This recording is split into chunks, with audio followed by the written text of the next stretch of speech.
ரங்கநாதனுடைய அடியார்களை எல்லாம் ராமானுஜர் கொண்டாடினாராம். ராமானுஜருக்கு யார் தலைவர்கள் என்றால் ரங்கநாதன், ஸ்ரீரங்கநாதன் பெரிய பெருமாள் இருக்காரே அவருடைய தொண்டர்கள்லாம் ராமானுஜருக்கு தலைவர்கள். அப்படி அரங்கனின் தொண்டர்களை ராமானுஜர் கொண்டாடினார். எப்படிப்பட்ட அரங்கன்? கண்டவர் சிந்தை கவரும். கண்டவர் ஒரு முறை ஸ்ரீரங்கத்துல அந்த ரங்கநாதன் பெரிய பெருமாளை ஒரு தடவை சேவிச்சுட்டா போறோம், கண்டவருடைய தரிசித்தவருடைய சிந்தை கவரும், சிந்தனைய கவர்ந்துட்டு போயிடுவாராம் அரங்கன். அதுக்கப்புறம் அடுத்த புனர் தரிசனம் மீண்டும் எப்ப சேவிக்க போறோங்கிற ஆர்வம் உடனே மனதில் தோன்றிவிடும். அப்படி யாரெல்லாம் தன்னை சேவிக்க வராளோ எல்லாருடைய சிந்தையையும் மனத்தையும் தன்பால் ஈர்த்து கவர்ந்து கொள்ளக்கூடிய பெரிய கல்வனாகத்தான் அரங்கன் பள்ளி கொண்டிருக்கிறான்.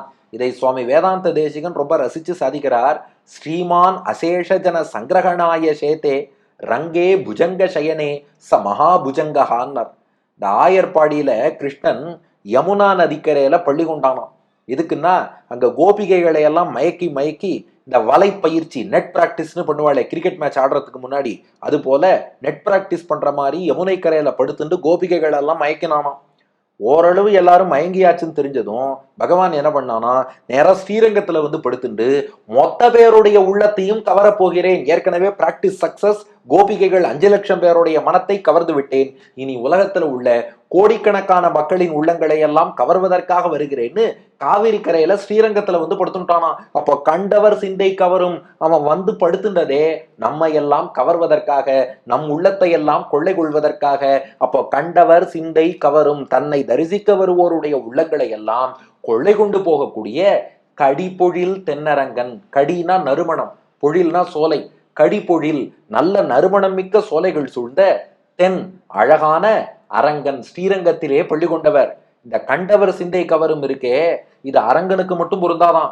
கண்டவர் சிந்தை கவரும் கடி, அந்த ஸ்ரீரங்கத்துல உள்ள சோலைகளின் வாசனை இருக்கு பாருங்க, அதுவே நம்ம உள்ளத்தெல்லாம் கவர்ந்துருமா. கண்டவர் சிந்தை கவரும் கடி, அந்த வாசனை மட்டும் இல்ல, பொழில். ஸ்ரீரங்கத்து சோலைகள் இருக்கு பாருங்க, வண்டினம் முரலும் சோலை, மயிலினம் ஆளும் சோலை, கொண்டல் மீதனவும் சோலை, குயிலினம் கூவும் சோலைன்னு அந்த சோலையே கண்டவர் சிந்தை கவரும் பொழில். அந்த சோலையே உள்ளத்தை கவர்ந்து விடும். அது மட்டுமா, ஸ்ரீரங்கத்தின் அழகு இருக்கே, தென், தென்னுனா அழகுன்னு அர்த்தம்.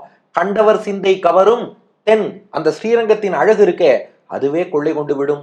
ஏன், ஸ்ரீரங்கம்ங்கிற க்ஷேத்திரம் இருக்கே, கண்டவர் சிந்தை கவரும் அரங்கம், இதுவே நம்ம மனசை கவரும் போது கடி பொழில் தென் அரங்கத்துல அரங்கன்னு ஒருத்தன் பள்ளி கொண்டு இருக்கானே அவனை கவர மாட்டானா? கண்டவர் சிந்தை கவரும் கடி பொழில் தென் அரங்கன்.